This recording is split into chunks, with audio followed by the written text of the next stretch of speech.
Louie Tee. Welcome to the 2019 NFL Draft Wrap-Up Series where your man Louie Tee aims to break down all 32 teams in the National Football League's 2019 NFL Draft using our baseball grading scale. Single, double, triple, home run. There are no strikeouts here in the Draft Wrap-Up Series. We cannot tell how these players are going to pan out, and I don't want to discount any of these young men before they get their chance in the National Football League. And so we'll get a score for each and every player selected in X said team's draft. We'll apply bonuses when necessary, get an aggregate score, divide by the number of picks, which will yield us an overall grade for that team's draft. We'll then move on to the next team in the series picked by you. That's right, you, the viewer, are in total control as this is the You Pick format. Simply be the first to leave a comment in the comment section of this and future videos in this series stating two things: the phrase next and the team you'd like to see next.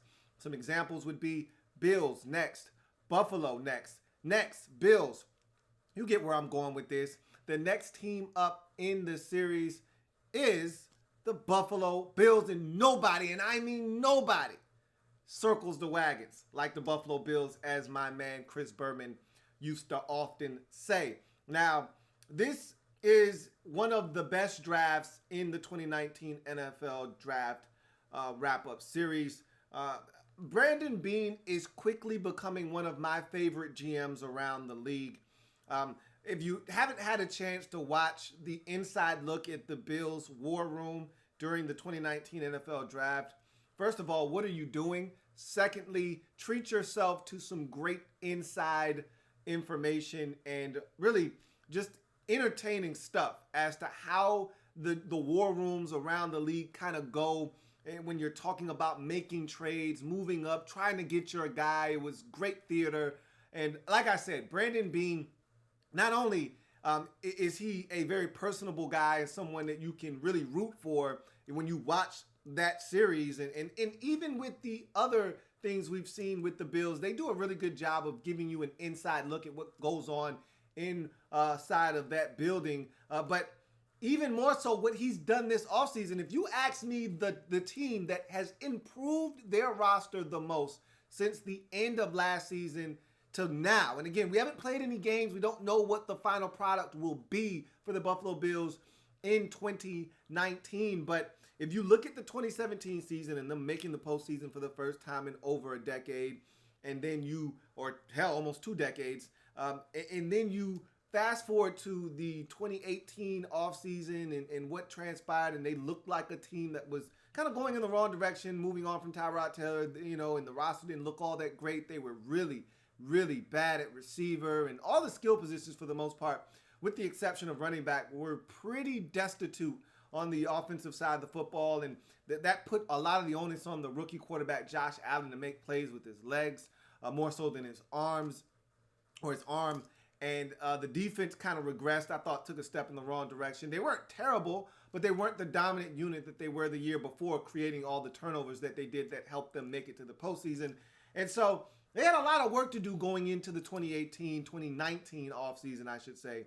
And I thought that Brandon Beane and company did a phenomenal job of giving themselves a chance to compete right away in 2019 with a lot of the moves they made in the offseason in 2019 to strengthen and bolster their roster. And then I thought they did an even better job of getting talented football players that can come in and contribute right away in the 2019 NFL Draft. And I think not only did they get impactful players for now, they got impactful players for the future as well. And also some cog pieces, some guys that are just good glue guys that you need on an NFL roster to help you compete at a very high level. I thought they did all of those things and then some this offseason and in this draft. And so this is going to be one of the better grades you're going to see in the 2019 NFL Draft Wrap-Up Series. That being said, let's jump into the Buffalo Bills 2019 NFL Draft. And we start in the first round, a 9th overall selection, defensive lineman out of Houston, Ed Oliver is the selection to get this draft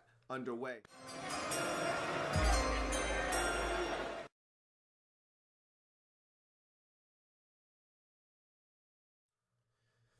So this was one of the target players for the Buffalo Bills, probably the one player they had the highest on their board. Now, they probably had about 3 or 4 guys that they felt really good about. And as you saw, if you watched the Bills inside look at the draft war room, then you would know that they were pretty content sitting at 9 once the, I think it was the 6th pick in the draft, the Giants selected Daniel Jones, quarterback out of Duke, I think the Bills were content at staying at 9. Unless someone came with an offer that absolutely blew them away, they weren't moving out of 9 because I think they had 3 players on the board at that point that they were perfectly fine with taking. I think the guy highest on their board, though, was Ed Oliver. They wouldn't have been upset if T.J. Hawkinson was there. I think they felt really good about 3 guys at that point. Hawkinson, also Ed Oliver, of course, and then Josh Allen was there. So I think those are the 3 guys. They felt really good about any one of those 3 players. If one of them fell to them, they were going to take them and feel really good about that selection. Obviously, they're going to say that Ed Oliver was the highest person on their board because that's the one that they took. I'm pretty sure if T.J. Hawkinson fell to them, they would have said he was the highest guy on their board. If Josh Allen would have fallen to them, they would have said he was their highest guy on their board. Either way, this is a phenomenal pick. They lose Kyle Williams, and he was an aging veteran, but he was still one of the most productive defensive linemen on their football team. He was also a locker room leader, and they're going to lose that too, but they're going to lose the production on the field as well. And they've got a ton of depth at defensive line. Star Lotulelei hasn't probably been everything they thought they were getting when they got him from Carolina, but he's still nonetheless a solid interior presence. They re-signed the ex-Dolphin to a 1-year contract, and he had a solid year for them last year in Jordan Phillips. They've got another guy, Harrison Phillips, that they drafted last year out of Stanford. And so they've got depth, but they don't have that one dominant player enter in Ed Oliver to come in and change all of that. And so let's take defensive line off of the needs board here. As you can see, I've got all of the needs that I perceive for the Buffalo Bills going into the draft.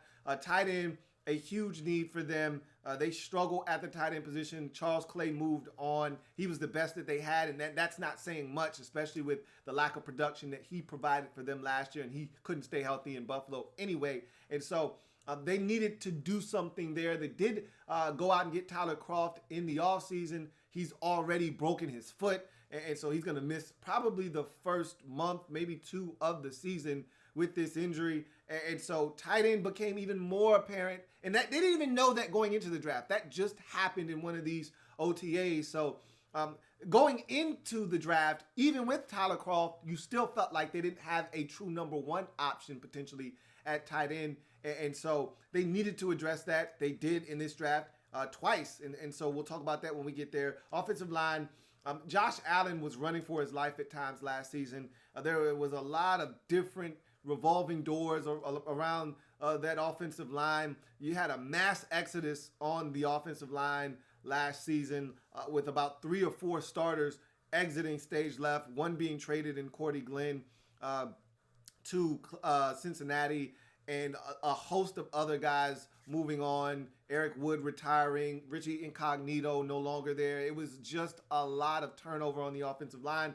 And so it was rough on Josh Allen last season, among other reasons why it was rough on him. And so you really wanted to focus in on fixing the offensive line. They did that this offseason.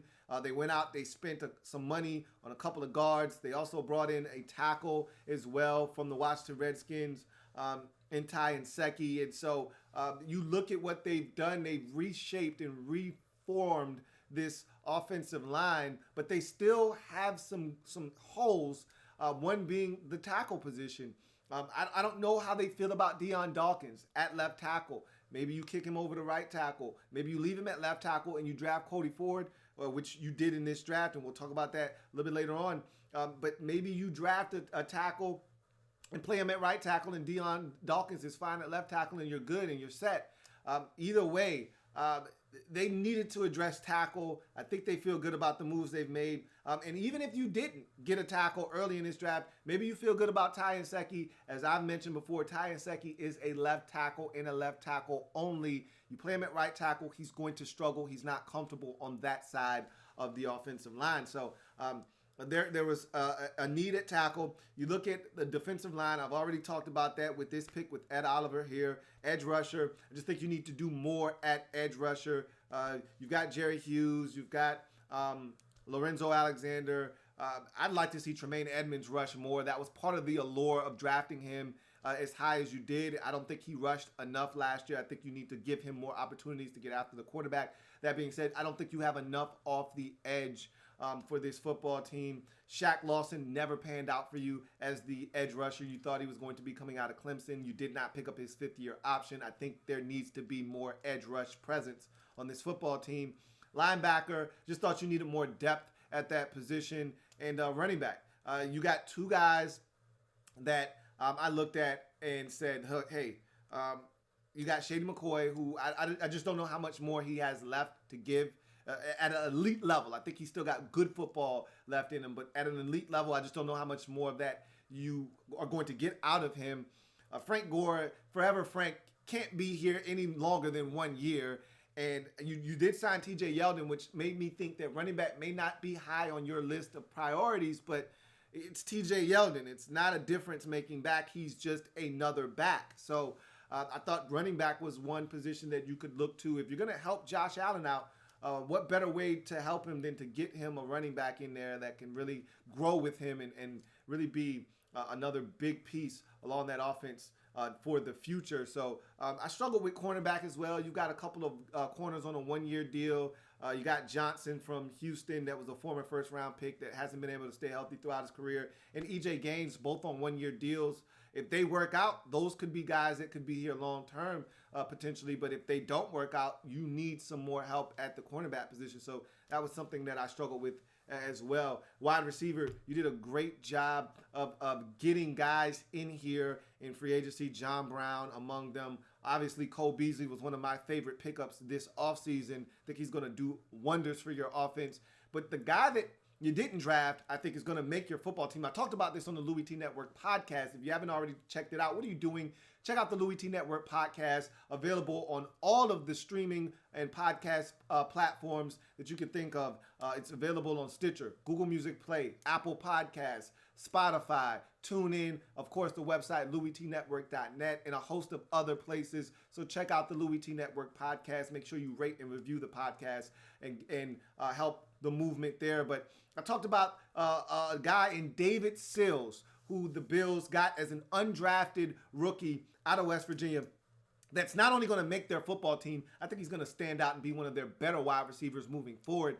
And so I think they've done a number of things well this offseason, maybe none better than the wide receiver position and revamping that, because that needed an entire overhaul, and they did that. And so they didn't even have to spend a pick in the draft at wide receiver, and I think they did some really good things. So with that being said, Ed Oliver, let's get back to Ed Oliver. This guy is a stud. I've already broken him down, so if you're looking for a complete and thorough breakdown of Ed Oliver with film, I've already done that in the Draft Prospects 101 series, so I'm not going to do that here. You know how I feel about Ed Oliver. Everyone's comping him to Aaron Donald. He's not Aaron Donald right now. Could he grow into Aaron Donald? Sure, but Aaron Donald came into the league, and I said this on the Draft Prospects 101 series. I said it on the podcast. Aaron Donald came into the league as a polished pass rusher. He came into the league ready to go and bag quarterbacks. Ed Oliver, not there yet. Ed Oliver is more of an explosive athlete that needs to be reined in and needs to be taught the nuances of how to rush the quarterback and how to be more impactful on a snap-in, snap-out basis. But the energy, the relentlessness, everything that you're looking for in an NFL football player up front, he has, and so he's dominant. My comp for him is Geno Atkins. This is a slam dunk pick here for the Buffalo Bills. It's a no-brainer. You already know. You already know what this is in the first round. 9th overall selection, defensive lineman out of Houston, Ed Oliver, for me, is... Hits one high. Hits it deep. It is out of here. So we move on to the next pick in the Buffalo Bills draft. Second round, 38th selection overall. Offensive lineman out of Oklahoma, Cody Ford is the pick.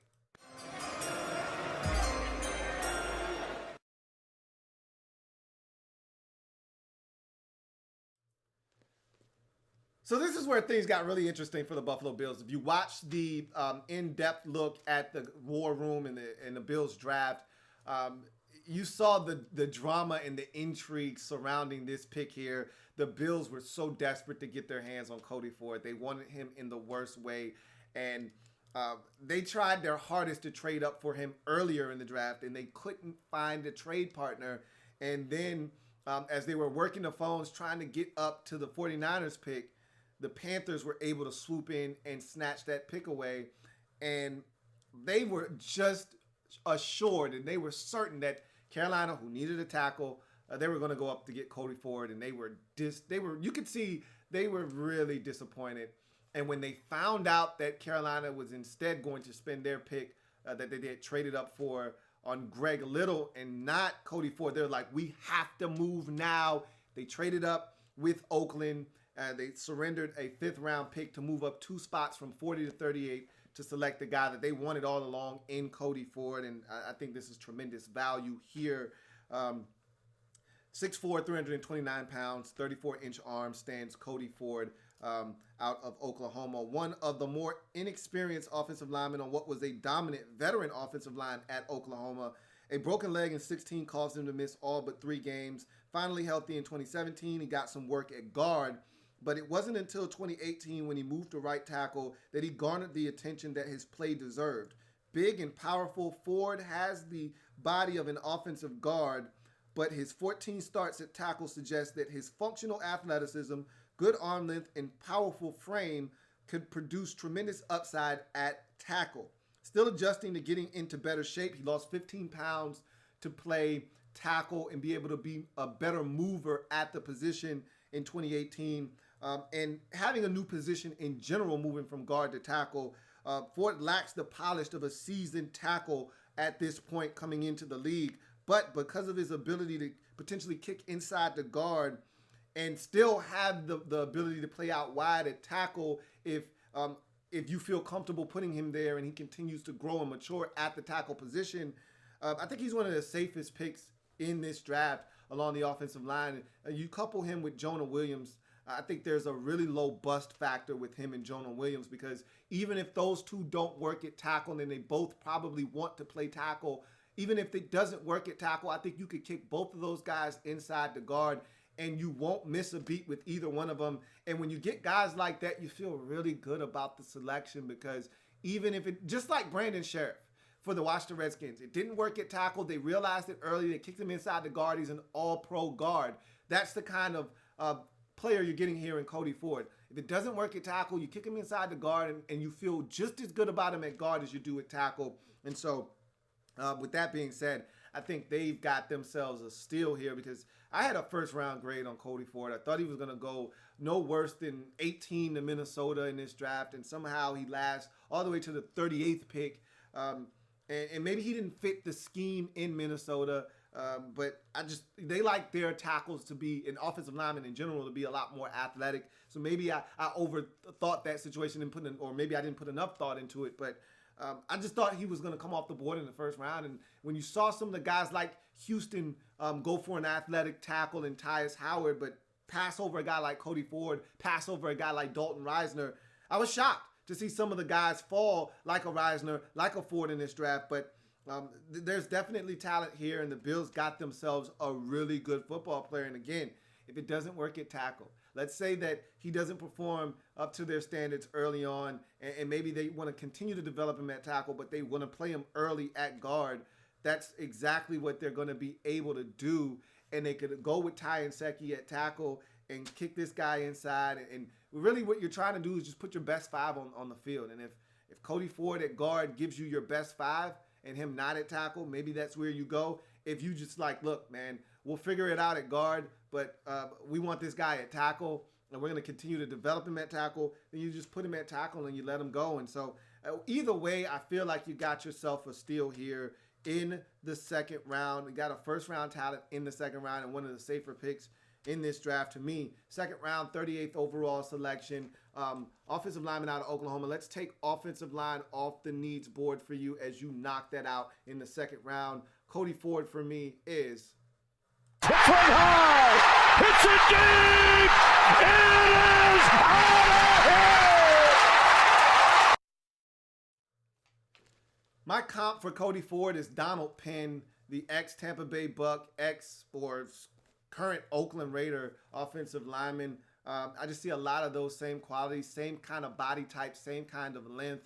I think Ford is a little bit longer than Donald Penn in terms of arm length, but same nasty demeanor as Donald Penn.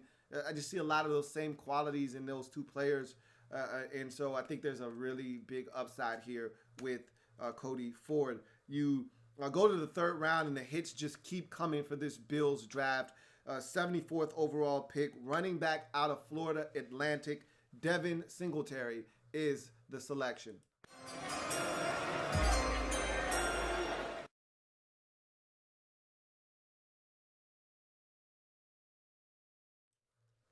So there's no secret how I feel about Devin Singletary. If you've followed me for any amount of time, you've listened to the podcast, you've watched my breakdown of Devin Singletary on the Draft Prospects 101 series. He was one of the players I was able to get to prior to the draft, so obviously I'm not going to break him down here.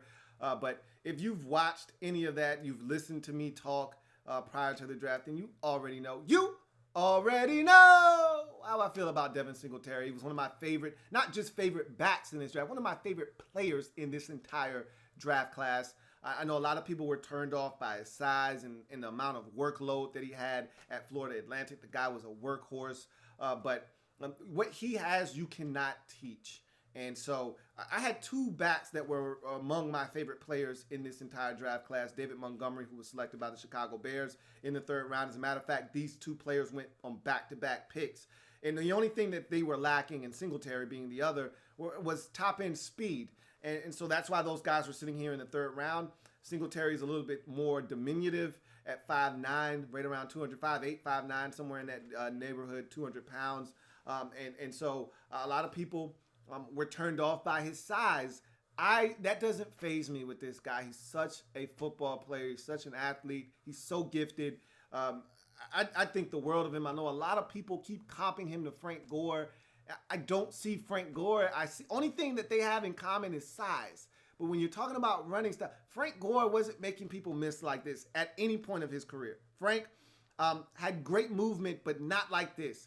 He's more Shady McCoy than he is Frank Gore. It's amazing, though, the two guys that everyone's comping him to, they're on this roster. All right, and so you couldn't find a better spot for Devin Singletary. You just couldn't. Like, you can't make this stuff up. If you think he's Frank Gore, well, Frank Gore's on the roster and is going to mentor him. If you think he's Shady McCoy like I do, Shady McCoy's on the roster and he gets to watch him and learn from him every single day. You couldn't have picked a better spot for Devin Singletary. This is a great pick. This is a great landing destination. He's going to be ready to take over the throne in a year's time when Shady McCoy potentially is no longer a Bill, when Frank Gore is no longer a Buffalo Bill. This will be his backfield, and he'll be ready to shoulder the burden. This is an excellent selection in the third round here. 74th pick overall. Running back out of Florida Atlantic. Let's take running back off of the needs board here. The Bills are killing it in the first three rounds. Back to back to back jacks for the Buffalo Bills. Hits one high. Hits it deep. It is out of here. So the rare back to back jack to start off the draft for the Buffalo Bills. But that's how good it was early on, as they didn't miss. And the hits just keep coming.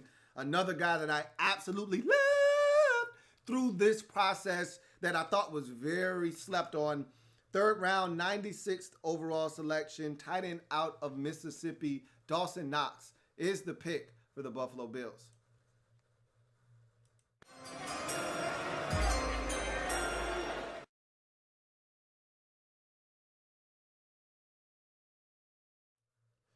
So let's take tight end off the board right off the bat, as that was my biggest need for the Bills coming into the draft, and now they address that as well.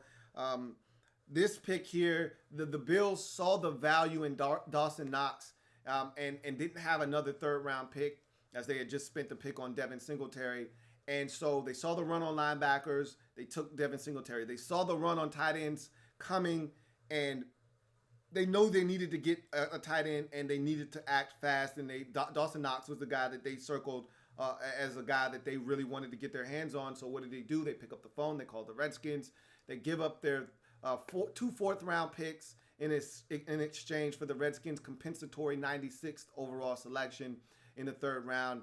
And they come up and select Dawson Knox. And I think it was a phenomenal trade for the Bills to come up and get, because those two players, and I'm telling you right now, and I don't know who they would have selected, but those two players aren't going to equal what you're going to get here in the third round in Dawson Knox. And you knock down a major need on your football team. I thought it was a phenomenal move up to get some tremendous value here in the third round in Dawson Knox, who I thought was a second-round caliber tight end in this draft.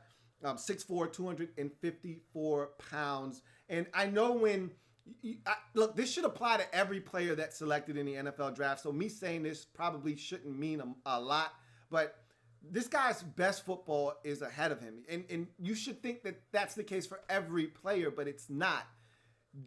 Generally speaking, guys are going to ascend as they get better, as they have to focus less on school and more on just their craft and their trade as a football player. But this is a guy that just simply didn't have enough time to develop at Mississippi at the tight end position and didn't play with a great quarterback at any point in his career. He's going to get better, and he's going to produce much bigger numbers at the next level. I feel so confident about this. Maybe one of the most underrated prospects of the 2019 NFL draft was Ole Miss tight end Dawson Knox. While his production won't grab your attention, his play testing numbers and upside will. Knox started out as an ex-QB walk-on on the campus of Ole Miss, built his body into a 6'4", 254-pound machine, runs a 4.5 140 with a 34-inch vert and a 10.2 broad, and will block in both the run and pass game. While still developing as a raw 3-year tight end, the talent and upside here is undeniable, and someone will get a baller if he can stay healthy. He's had injuries, had an injury in his final year in high school, also, which is why he ended up walking on to the Ole Miss campus as a quarterback and then transferring over to the tight end position. But you look at last year, at the end of the season, he had core muscle surgery, and so he didn't have the ability to run at the combine, but he did run at his pro day. So he's a guy that has dealt with some injuries, but he's a workout warrior in the weight room. And when you watch him on tape, you see a guy with all the makings of a stud at the next level. I generally find one game that if you're looking for all of the qualities in one player, you can probably find a lot of what you're looking for in one particular contest. For me, the game that stood out was 2017 versus LSU. He was a dog in that game. Several big catches. They lost the football game going away, but not because of Dawson Knox and what he was doing. He blocked well in that game. He caught it well. Some big fourth down catches, third down catches, a big catch and run early in that game when the balance was still, the game was still in the balance, and you still didn't know who was going to win the football game. He was phenomenal in that game.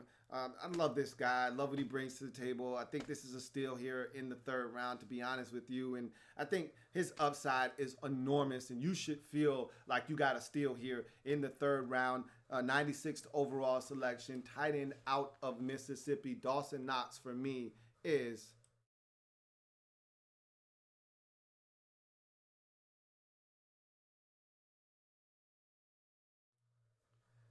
and if you ask me, his comp is Travis Kelce. I just see that upside. Kelce was raw when he got into the league out of Cincinnati. He was a third-round pick as well.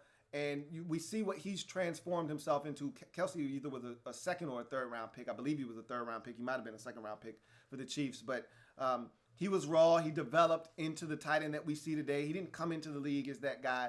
And I see a lot of those same attributes in Dawson Knox. And I feel like he could be a Travis Kelce type for you at the next level.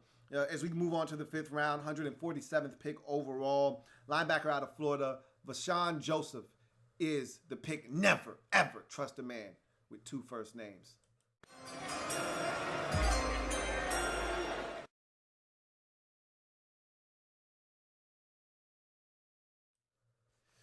So Vashawn Joseph is a 6'1", 230-pound linebacker. Would have loved to have seen him run at the combine or his pro day just to put a time to that explosive play that we see on the field, but we weren't able to. He was dealing with an ankle injury that he sustained in, I believe, the team's bowl game, or it might have been in one of those all-star games. Either way, you weren't able to see him run, and so I don't have a time for you, but you can see the explosiveness on tape if you watch him, so that's really apparent. A tremendous athlete with tons of ability, energy, and versatility. Vashawn Joseph can blitz. Check out the LSU game in 2018 if you want to see an example of him blitzing very effectively. He had 2 sacks in that game, was outstanding. Really, to me, that was his best game of his collegiate career, to be honest with you. Can drop into coverage. You watch the Michigan game. I thought he was exceptional in coverage versus Michigan. And then he can shoot into the backfield and use that sideline-to-sideline speed to generate tackles for losses. However, his inconsistency is alarming. That's why he's sitting here in the 5th round, not to mention he's an undersized backer. But again, in today's NFL, really what is undersized backer? Unless you're talking about 220 pounds, 215 pounds, you're 230, you're really not that undersized in today's NFL. But I digress. Some plays he's aggressive and guesses right, and when he does, it's a tackle for loss, it's a sack, it's a big-time play by Vashawn Joseph. Some plays he's aggressive and he guesses wrong. He'll shoot the wrong gap and he'll be out of position, and a big play is generally coming because he's supposed to be occupying a different space. And then other times he's not aggressive at all, and he'll just stand there. He'll allow an offensive lineman to climb to the second level. He'll allow a lead blocker to climb to the second level and absolutely devour him. And so he'll get swallowed up generally when he waits and doesn't react quick enough. And with Joseph, you've got to take the good with the bad, including some potential off-the-field transgressions. At one point, he was benched for the first half of a game because the Gators said he didn't live up to Florida Gators standards. So I don't know what that means. Might have been something very minuscule, but at the end of the day, it's something to consider as well. Nonetheless, there's talent here. How is it harnessed is going to be the question at the next level. The guy can run. The guy's an athlete. The guy can cover. The guy can blitz. The guy can make plays. It's how do you coach him up? How do you harness that energy? Because he's got a ton of it to give, which I love. I love guys with infectious energy. I love guys that run all over the field and play the game with reckless abandon, which Vashawn Joseph does. The question is, can you reel this in? Can you get him to focus? Can you get him to play the game the way you want him to and still be highly effective, because he brings a lot of skills to the table. And I love Matt Milano. I think he's a perfect backup for a guy like Matt Milano. You've got a ton of speed at linebacker with Milano, and your first-round pick last year out of Virginia Tech, who I love. There's so much speed at linebacker. You're adding Vashawn Joseph to that mix. I think there's a lot to like here in the 5th-round pick of Vashawn Joseph, 147th pick overall. Let's take linebacker off the board as the Bills just continue to destroy their needs in this draft. They're killing this draft, and this is another really solid pick here in the 5th round. Is Vashawn Joseph for me is.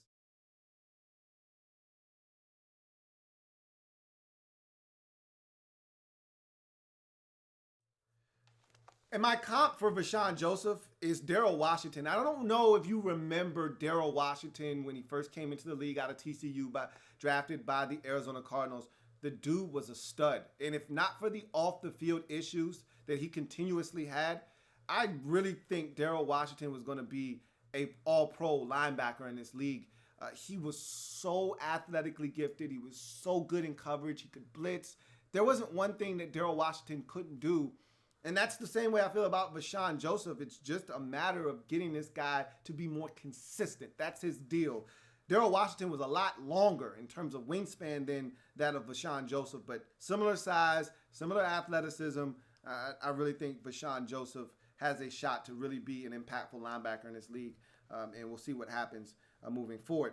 As we move on to the 6th round, 181st pick overall, defensive back out of Miami, Jaquan Johnson is the selection.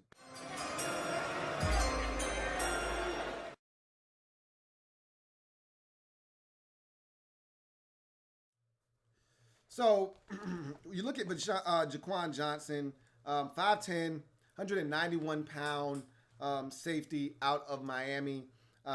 Obviously, those numbers don't overwhelm you. As a matter of fact, they underwhelm you. Undersized yet reliable safety that doesn't shy away from contact, while his physical limitations, size and speed, he only ran a 4.64, and I know 4.64 isn't that slow, but in today's NFL, when you see all these safeties coming up and they're running sub 4.6s, and hell, a lot of these guys are running sub 4.5s, and if you're going to be 5'10", 190, then I expect you to be a sub 4.5 guy, to be honest with you, and he's not. You know, when you look at a lot of these guys that came into the league this year at the safety position, whether you're talking on Juan Thornhill or you're talking about the Mississippi State safety Jonathan Abram. You're talking about guys that are running sub 4.5s. These guys are running 4.41s and 4.44s and 4.42s. And I mean, you're talking about elite caliber athletes. So when you see a 4.64, that used to be okay. That's not great anymore. But that's not to say that he still can't play the game. And so those physical limitations won't allow him to be elite. But his versatility, his leadership, and toughness may make him a cog on an NFL roster. One of those guys that, like I said, when I came on initially, I said, this is a draft that's going to produce some cog players, some key players on your football team. They won't be stars. And let's be honest with ourselves. On an NFL roster, there's anywhere from 5 to 7 stars, and then the rest of the players are role players. And the faster you can identify who are your stars and who are your role players and get them to understand their role and their niche on the football team, the better a football team you will become, and a much faster rate you will become a much better football team. And so he's one of those guys that it wouldn't shock me as a 6th-round pick that he makes this roster, plays some dynamite special teams, finds his way onto the football field, and you've got, to me, if not the best safety tandem, one of the best safety tandems in the league right now, currently, with what you're putting on the field. And Micah Hyde and the other safety that his name escapes me, but I love him as well. This is a group here. Jordan Poyer is the other safety. It just came to my head. This is a guy that I think eventually going to see the field. You know, whether it's injury or they just feel like, hey, this is a guy that can help us in a nickel situation. We like his coverage skills. I think he's going to find the field eventually, sooner rather than later. But this is a really solid pickup here. Again, good depth, more depth. You're making this roster competitive, and that's what you want. If you're going to be a good football team, you got to have a competitive roster. And a guy like Jaquan Johnson is going to help you do that. And so, solid football player here in the 6th round. As 181st pick overall, Jaquan Johnson for me is.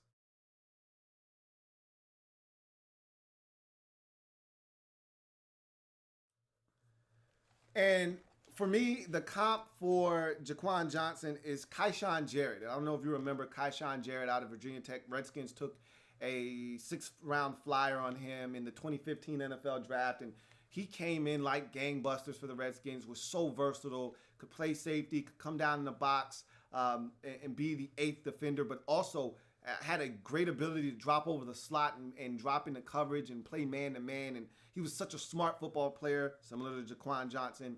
And so that made him versatile. That made him a guy that the Redskins leaned on very early in his career. Ended up having a severe shoulder stinger that pretty much deadened the nerve in his arm to the point where he couldn't play football anymore. He's now a Redskins defensive backs coach. But nonetheless, Jaquan Johnson is one of those smart football players. He's a leader, a guy that you can trust on the football field. And I see a lot of the same characteristics in him that I did in Kyshawn Jarrett. Similar size as well. As we move on to the 7th round, 225th pick overall, North Carolina A&T edge rusher Daryl Johnson is the pick.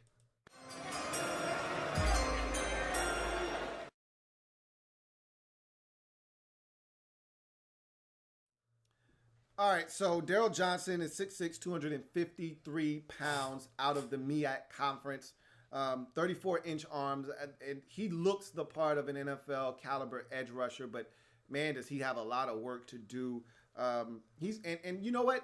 This was a bold move on his part. You know, you come from a school like North Carolina A&T as a junior, you generally want to go back to school. All right, you generally want to maximize the amount of reps, get as much tape on as possible for these guys to see. Give yourself the best opportunity to not only be drafted, because one, you're coming from a small school, but two, be drafted as high as possible.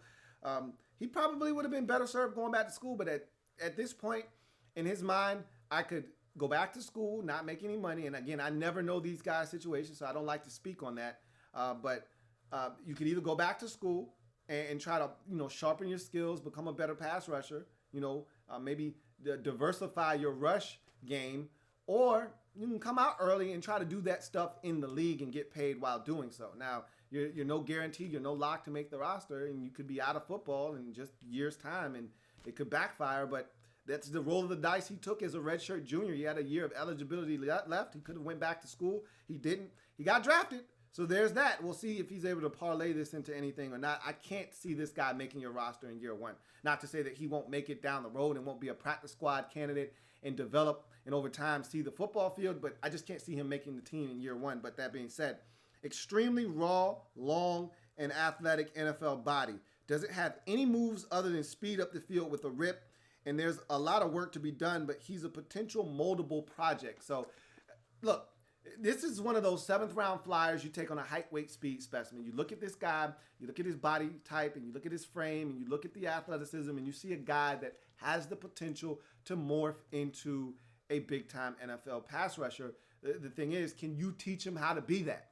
That's the question. If you can, you may have something here. If you can't, then you just spent the 7th round flyer on a guy and it didn't work and you move on. And so that's essentially what I see this as. But right now, I don't necessarily see the value in his pick, although you did knock down your last need, but I don't think it's one that's going to help you right away. But every pick isn't going to help you right away in the NFL draft. That's not how this thing works. And so we'll see if this is a guy that you can develop and maybe help you over time. But in the 7th round, 225th pick overall, edge rusher out of North Carolina A&T, Darryl Johnson for me is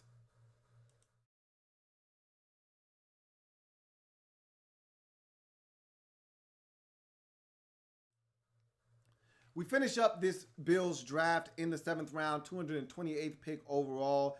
Tight end out of Boston College, Tommy Sweeney is the pick.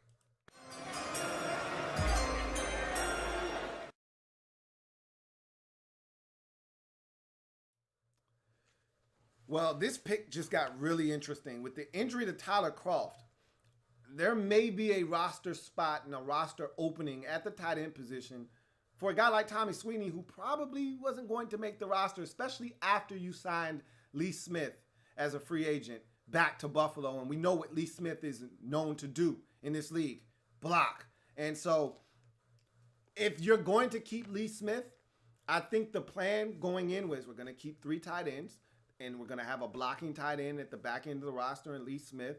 We're going to draft Dawson Knox to be our number 1 guy, and Tyler Kroft may be our number 1 initially, but that mantle will be passed over to Dawson Knox at some point. He may come in and right away be the number 1 tight end on the depth chart, Kroft being the number 2, and then you feel good about Lee Smith as your 3rd tight end as a blocker, and that's the 3 you're going to roll with. Tyler Kroft breaks his foot.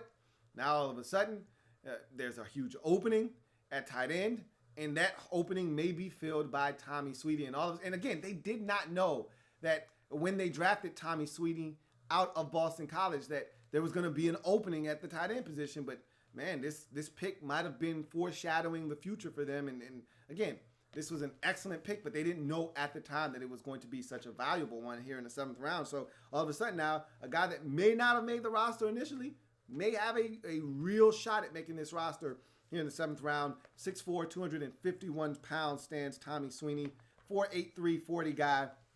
So not tremendous speed here at the tight end position, but solid size and pass catching ability coupled with above average blocking makes Tommy Sweeney a solid late round investment. While he'll never be any team's number 1 tight end option, he'll be a 10-year pro as a 3rd tight end option for years to come. I just see him as a Lee Smith. The perfect example of what he'll be moving forward is Lee Smith. Now, my comp for him is Nick Van Eck, the ex-Ohio State product that was drafted by the Seattle Seahawks. And he's doing what I think Tommy Sweeney is going to end up doing for a very long time, blocking and catching the occasional pass. And so Tommy Sweeney is a guy that can catch it a little bit. Now, I said, I want to go see your best performance catching a football. So I went to 2017 versus Iowa, and I saw him catch the football. He's got a little bit of juice to him, and he can catch it and move a little bit, all right? He's not a stiff out there, and that's what you want out of your third tight end. He doesn't necessarily have to be the best athlete, but you want him to be able to catch it and move a little bit so that it's not a direct tell when he comes on the field that, oh, they're running because this guy's on the field. He can also leak out and catch the football, and so he's got an angular frame. I think he can put on a little bit more weight and be a little bit stronger at the point of attack, but he can block in the run game. He can block in the pass game. He can offer you some ability to do that and catch it as well. And so I like Tommy Sweeney, and I think he can offer you something. And now with the injury to Tyler Kroft, he's a guy that could easily make this football team. It'll be interesting to see what the Bills decide to do. If Kroft isn't ready to start the season and has to start it on the PUP list, does a guy like Tommy Sweeney all of a sudden make this roster? Or did they draft Tommy Sweeney? Because again, this was prior to the injury to Tyler Kroft. Did they draft him to compete with Lee Smith for that last tight end spot? Did they say, you know what? You're a younger version of Lee Smith. Maybe we can get you to develop fast enough to the point where we're comfortable with you beating out Lee Smith, because Lee Smith isn't guaranteed anything because he signed here. He could easily not make this roster. And I'm thinking that's where the real battle was going to be between those two for the final tight end spot. Now with the injury to Kroft, maybe there's a spot for both of these guys on the roster. We shall see. But here in the 7th round, 228th overall selection, tight end Tommy Sweeney out of Boston College for me to wrap up this Bills draft is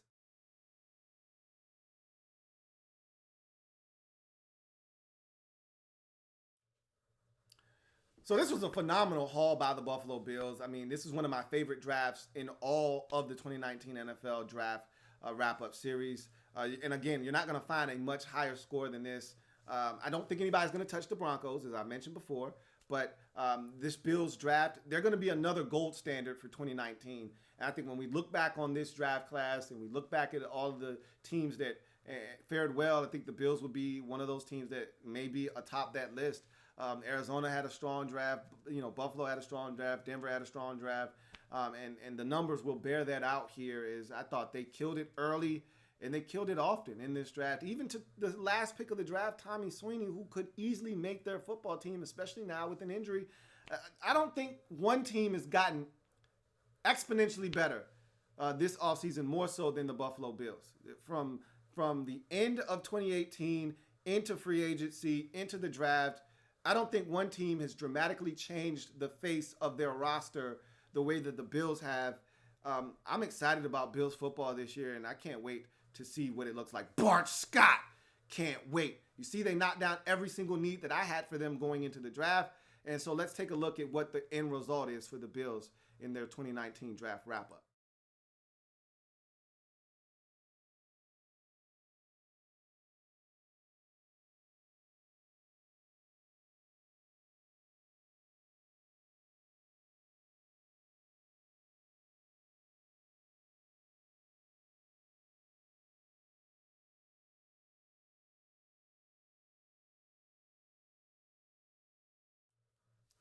So that's going to do it for me, your man Louie Tee. Thank you for joining me here on the Draft Wrap-Up series of the Buffalo Bills. If you like what you saw and you haven't already done so, subscribe to the Louie Tee Network for more great content as I cover all 32 teams in the National Football League here on the Louie Tee Network. Also, check out the Louie Tee Network podcast. Great content there as well. Again, Stitcher, Google Music Play, Apple Podcasts, TuneIn, Spotify, and of course the website louieteenetwork.net. I'm your man, Louie Tee, signing off. Until next time, I'm your man, Louie Tee. Get out of here and have a good one.